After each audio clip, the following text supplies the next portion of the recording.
Pemirsa, cakupan vaksinasi hewan penular rabies HPR di Kabupaten Bangli tahun 2024 terbilang cukup rendah, hanya 47%. Untuk mencegah terjadinya peningkatan kasus rabies tahun ini, Pemkab Bangli bakal menggencarkan kegiatan vaksinasi. Pemkab telah mengalokasikan anggaran ratusan juta rupiah untuk pengadaan vaksin dan biaya operasional tim vaksinasi.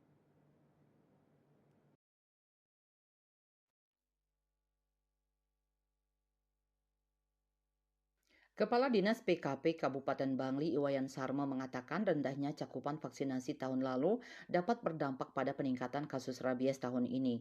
Karena itu pihaknya akan melakukan upaya atau langkah strategis untuk mencegah terjadinya peningkatan kasus. Antara lain dengan menggencarkan sosialisasi ke masyarakat dan vaksinasi HPR.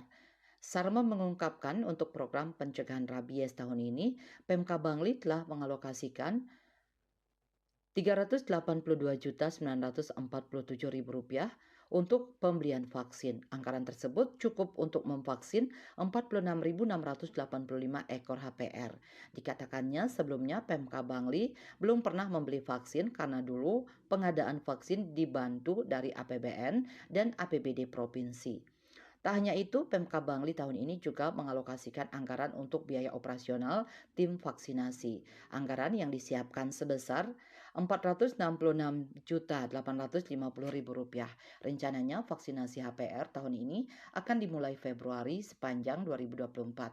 Anggaran yang disiapkan sebesar Rp466.850.000. Rencananya vaksinasi HPR tahun ini akan dimulai Februari.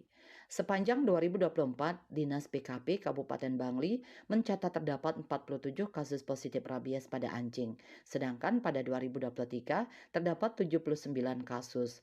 Menurut Sarma, penurunan kasus di tahun 2024 bisa terjadi karena imbas tingginya cakupan vaksinasi pada tahun 2023, di mana pada tahun 2023 cakupan vaksinasi mencapai lebih dari 80%. Dayu Swasrina, Bali Pos melaporkan.